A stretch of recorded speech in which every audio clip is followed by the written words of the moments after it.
बिस्मिल्लाहिर्रहमानिर्रहीम। Second year physics chapter number 13 current electricity हमने start किया हुआ है।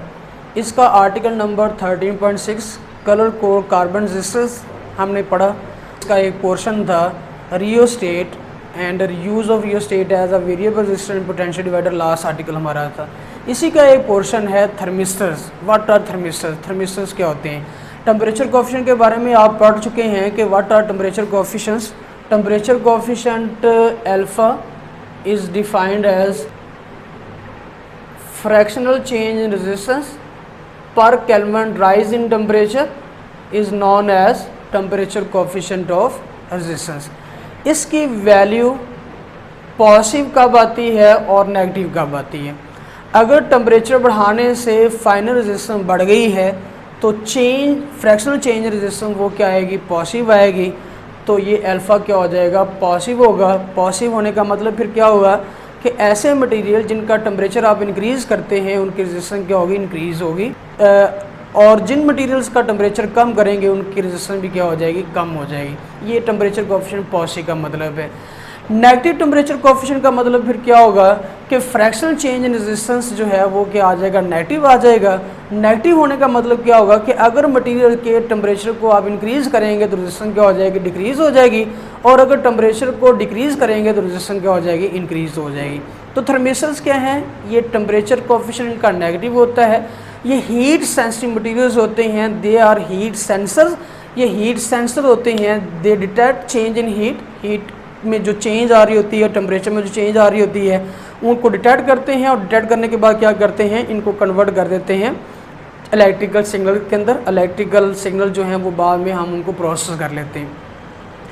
अब बनते कैसे हैं ये थर्मिस्टर? थर्मिस्टर्स बनाने के लिए ये आमतौर पर सेमीकंडक्टर सिरामिक्स होते हैं which are made from mixture of metallic oxide of copper, nickel, manganese, cobalt etcetera. इनके मेटालिक ऑक्साइड्स को हम क्या करते हैं? मिलाते हैं। मिलाने के बाद इनको हम जो है वो डिज़ायर शेप में प्रेस करते हैं। जिस तरह की शेप हमें चाहिए उसमें प्रेस करते हैं। और प्रेस करने के बाद at high temperature and pressure इनको बेक कर लिया जाता है, पका लिया जाता है। तो डिज़ायर शेप्स कैसी हो सकती हैं? They are of different types. ये बीड्स की शक्ल की हो सकती हैं, जैसे बीड्स होती हैं। They can be of in the form of rods. ये रॉड्स की शक्ल में हो सकते हैं।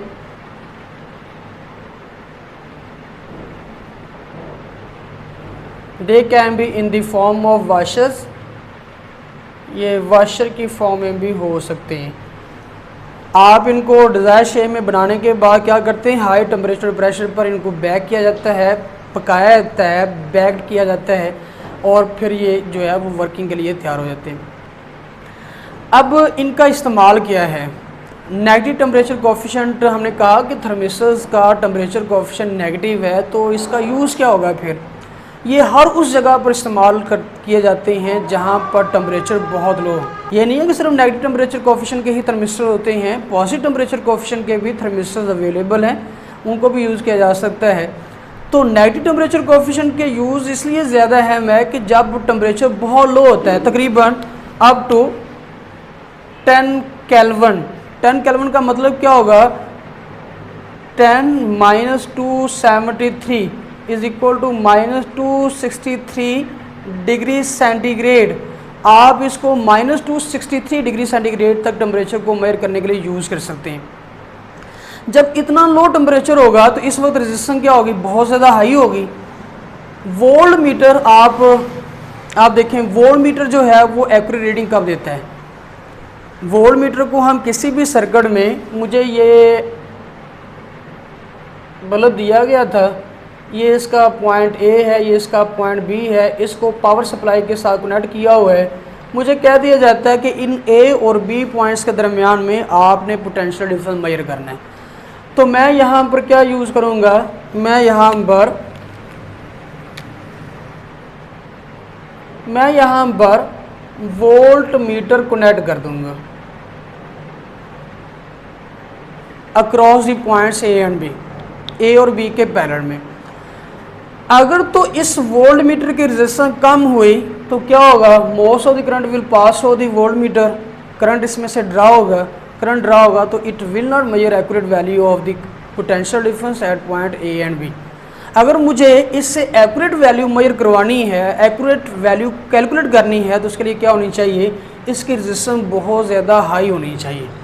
ये लो टेम्परेचर पर रेजिस्टेंस बहुत ज़्यादा इंक्रीज़ होती है और बहुत ज़्यादा रेजिस्टेंस इंक्रीज़ कर जाने की वजह से हमारे पास जो मेजरमेंट आती है वोल्टेज के अंदर वो बहुत ज़्यादा एक्यूरेट आती हैं। इसी आर्टिकल का जो नेक्स्ट पार्ट है वो electrical power and power dissipation in resistance है।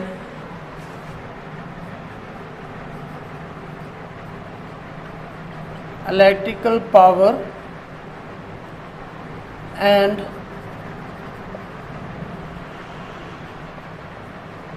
power dissipation in resistors। आप एक सर्किट कॉन्स्ट्रक्ट कर रहे हैं, ये मेरे पास कोई सर्किट है जिसका पॉइंट ए यहाँ पर है, ये इसका पॉइंट बी है, इनके अक्रॉस मैंने एक बैटरी कनेक्ट कर दी जिसकी ईएमएफ ई है ऐसे। अब जब बैटरी को कनेक्ट करते हैं, करंट फ्लो कर रहा है, इस बैटरी की वजह से सर्किट के अंदर through out the circuit current flow कर रहा होगा। ए पॉइंट बैटरी के पॉजिटिव पोटेंशियल पर कनेक्ट है, हाई पोटेंशियल पर आ गया। बी पॉइंट बैटरी के नेगेटिव टर्मिनल पर कनेक्टेड है, लो पोटेंशियल पर आ गया। चार्जेस हाई पोटेंशियल से लो पोटेंशियल की तरफ फ्लो करते रहते हैं जब तक आपने ये सोर्स कनेक्ट किया हुआ है। कांस्टेंट पोटेंशियल डिफरेंस प्रोवाइड किया हुआ है तो इसमें एक कांस्टेंट करंट फ्लो कर रहा होगा। अब जब कांस्टेंट करंट फ्लो कर रहा है तो ये जो चार्ज कैरी, ये जो चार्जेस हैं जब इसमें से पास होते हैं तो पास होते हुए क्या करते हैं, यहाँ पर एनर्जी लॉस कर देते हैं in different form of non electrical energy. वो हीट भी हो सकती है, वो साउंड भी हो सकती है, वो लाइट भी हो सकती है, वो मैकेनिकल एनर्जी भी हो सकती है, किसी अदर फॉर्म में इसको कन्वर्ट कर देते हैं और बाद में फिर क्या करते हैं, वापस अपने लो पोटेंशियल पर आ जाते हैं, बैटरी के नेगेटिव टर्मिनल पर आ जाते हैं। अब नेगेटिव टर्मिनल से पॉजिटिव टर्मिनल तक लाने के लिए यहाँ पर एक रिएक्शन होगा, वो क्या करेगा, नॉन इलेक्ट्रिकल एनर्जी को इलेक्ट्रिकल एनर्जी में कन्वर्ट करेगा और वो इलेक्ट्रिकल एनर्जी जो है ये चार्ज कैरियर्स लेंगे, इसको पिक करेंगे और नेगेटिव से पॉजिटिव की तरफ मूव करेंगे, नेगेटिव से पॉजिटिव की तरफ ट्रैवर्स होंगे। अब नेगेटिव से पॉजिटिव की तरफ और इनको सर्किट में ट्रैवर्स कराने के लिए हमें क्या करना पड़ता है, इनके ऊपर वर्क करना पड़ता है।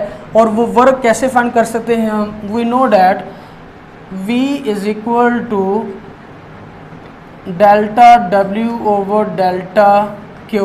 अगर delta Q amount of charge traverse कर रही थी तो इसके ऊपर delta W amount of work हमने फाइंड करनी है, तो ये क्या होगा, delta W is equal to V into delta Q। ये वो वर्क है जो चार्जेस को नेगेटिव से पॉजिटिव तक लाने के लिए बैटरी के अंदर जो है वो हो रहा है। इस वर्क को हम नाम देते हैं इलेक्ट्रिकल एनर्जी का।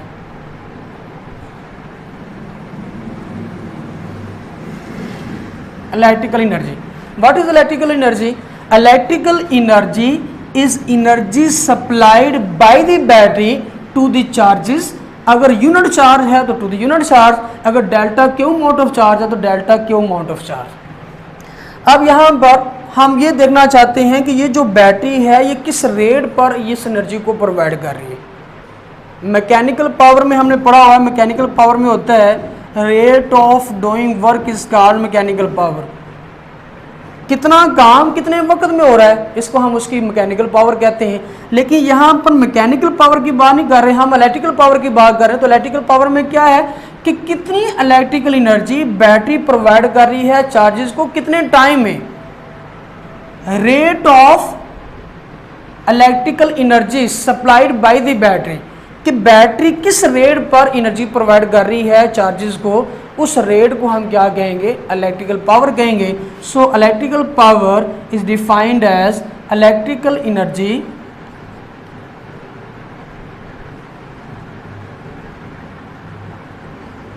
Over time, rate of electrical energy supplied by the battery, is known as electrical power. P is equal to electrical energy को हम डेल्टा W से इंडिकेट कर रहे हैं और वो किसके बराबर है, V इंटू डेल्टा Q के बराबर है over time during which it flows throughout the circuit, वो डेल्टा T है।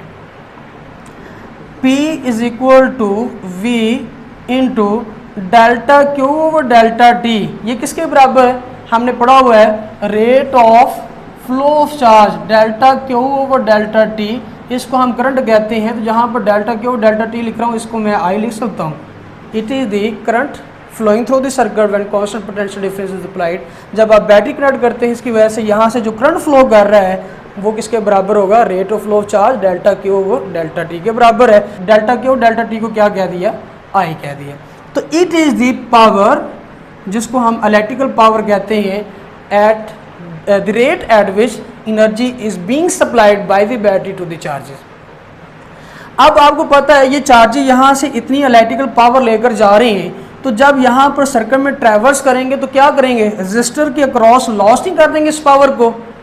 तो यहाँ पर जो पावर लॉस होगी उसको हम कहते हैं power dissipation, and power dissipation is equal to VI।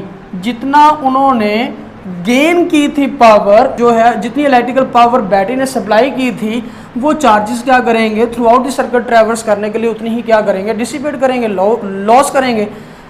तो यहाँ पर ये पावर डिसिपेशन आ गया VI। वी नो दैट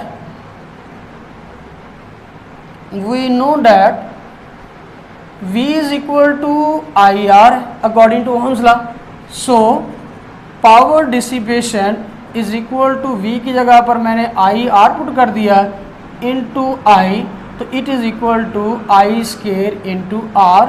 ये पावर डिसिपेशन का फार्मूला है। Power dissipation is equal to I square R। Also we know that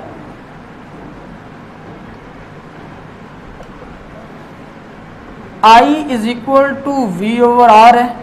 इसी फार्मूले से अगर मैं I की वैल्यू फाइंड करूं तो ये R इधर आकर डिवाइड हो जाएगा V over R। Now power dissipation is equal to I की जगह पर मैंने V ओवर R पुट कर दिया, ऊपर स्केयर है into R is equal to V square over R square into R। एक R से एक R ख़त्म हो गया, तो ये इक्वल आ गया V स्केयर ओवर R। ये भी क्या है, पावर डिसिपेशन है। तो पावर डिसिपेशन के मेरे पास जो फार्मूलाज हैं वो कौन कौन से हैं, एक पावर डिसिपेशन का फार्मूला है VI, ये इक्वलेंट है I स्केयर R के, और ये इक्वलेंट है V स्केयर ओवर R के। ये सारे के सारे फार्मूले किसके लिए हैं, पावर डिसिपेशन के लिए।